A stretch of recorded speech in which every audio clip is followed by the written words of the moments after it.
listen, I'll be the first to say I didn't see this coming. Okay, I'm just using Judge Sharatta's picture because that's what I have right now. Okay, otherwise, I would show all the other judges as examples. It's not targeted to any specific judge. But guess what, honey? If you are a judge wearing a black robe or a red robe, the MK party says they want judges to declare their wealth. Well, well, well. Hello, Mzansi. Welcome back to our channel. Hello, GNU Unfiltered, and welcome back to our channel. Remember to like, comment, and subscribe. The MK party said if parliamentarians were required to do so as elected officials who were accountable to the public, then the same should apply to the judiciary. So, hello everyone. So, Umkhonto weSizwe, the MK party wants judges to declare their wealth. The party said if parliamentarians were required to do so as elected officials who are accountable to the public, then the same should apply to the judiciary. The MK party the MK parliamentary leader John Hlophe, formerly, I'm not sure why they're not saying Dr. John Hlophe, who was the Western Cape High Court judge president for over 20 years before his impeachment. Why does this have a ring of Judge Hlophe has a personal vendetta? Or should I say Judge Hlophe knows more than we know when it comes to what judges have, what influence they have, and who might be in their pocket. Do you see where I'm going with this? Is this personal? Let me know your thoughts in the comment section down below, but let's continue reading on. The party on Wednesday said, given that judges wielded immense constitutional power and influence over the citizenship, they should be held to an even higher standard of scrutiny. The MK party said that since the country's poorest citizens can't afford legal services, South Africa can't shield judges from the same transparency as other arms of state. MPs are required to annually declare their assets, investments, and gifts received to Parliament, with several sanctioned by the House each year for missing deadlines. MK party spokesperson Nhlamulo Ndlela said, judges should be subjected to lifestyle audits. This is not an attack on the judiciary, but a defense of democracy and the will of the people. Transparency is not a threat, it's a necessity. The MK party suggests that these declarations include how assets have been accumulated, financial interests, political affiliations, home and vehicle loans, banking institutions, and international travel. Not the international travel! Oh, damn, that one didn't escape this audit. As long as judges continue to operate in a cocoon of untouchability, the rule of law remains at risk. The party said it would continue to push for constitutional change to parliamentary sovereignty to ensure decisions taken were not reversed by the courts. Woo! That was an interesting read. That's an article by Eyewitness News. I definitely want to hear from you. I actually thought you guys were going to DM this to me. I really did.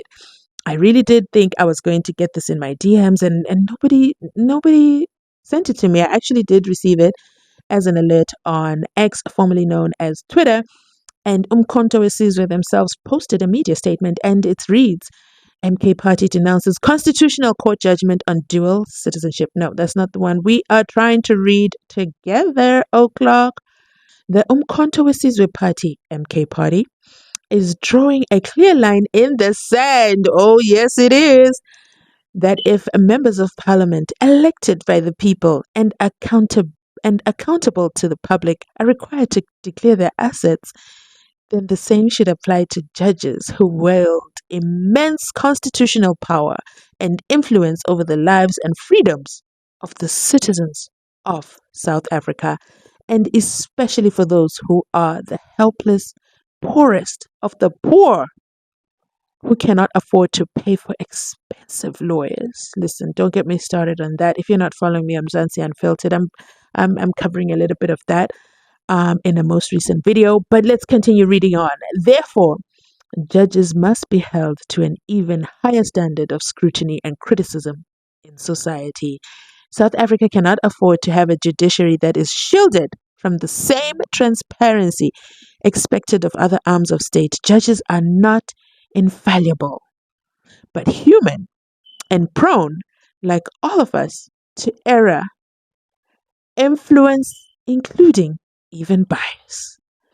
Whether conscious or otherwise, the long standing myth of judicial immunity from human frailty must be challenged if we are to build a judiciary that is truly beyond reproach. Hence, as MK, Parliament will change the Constitution to ensure that we have Parliament sovereignty, to ensure that the will of the people prevails, which cannot and should not be reserved by judges who are not lawmakers but interpreters of the law passed by Parliament as per the will of the people.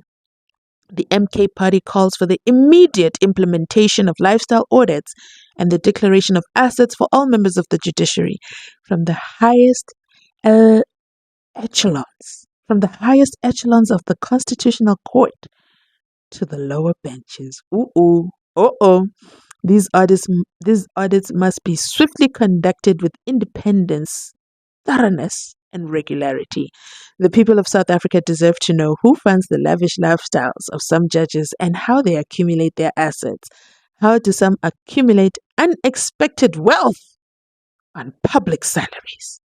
Are judicial decisions even influenced by relationships, financial interests, or political affiliations? Their homes and vehicle loans, including whom they bank with, and their tax status.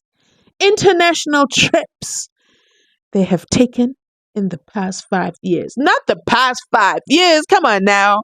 Woo! The MK party is not playing games here, okay? This is for real, for real. They have drawn the line in the sand. I don't know if it's the sand over there in the KZN, okay? Maybe it's the sand in KZN. Because wow, or is it the sand in Cape Town? I don't know, in the Cape Town beaches. Where did they draw this line in the sand? Because one thing's for sure, they're dead serious. Okay, international trip audits for the last 5 years. Ooh, some people will be found wanting. Sorry, some judges will be found wanting with that one. As long as judges continue to operate in a cocoon of untouchability, the rule of law remains at risk. Accountability must be universal, not selective. Let it be clear. This is not an attack on the judiciary, but a defense of democracy and the will of the people. Transparency is not a threat, it is a necessity. The integrity of our courts depends not only on the law, but on the public trust. And that trust must be earned through openness, not opacity. Okay, then. The MK party will not rest until the judiciary is held to the same, if not higher, ethical standards expected of any public servant. The days of sacred cows are over. Oh my goodness. South Africans are watching and they demand answers. For any inquiries, you can contact Nhlamulo Ndlela, national spokesperson, and these numbers are there. Also, Usipo. And yeah. Let me know your thoughts in the comment section down below. Guningi, guys, Guningi, okay? Is this the end of us hearing certain judges tell us that they drive 8-cylinder vehicles, but then they have a public salary, but then they are retired, but then what is going on? Transparency. That's what the MK party says. I'm going to end this video right here. Remember to like, comment, and subscribe. Don't forget to share this video because this is a matter of public interest. Would you be interested in the audits of judges? Are you curious to know what's going on? And should they really audit it all the way back to 5 years? What they did on those international trips and who paid for them? Makes me think of the netball. gang over there, and how they're struggling to explain how they paid an influencer and which influencer and why it was for so much money and what was the result of that fund. But I'm going to end my video here. Thanks for watching. I'll catch you on my next upload. Bye.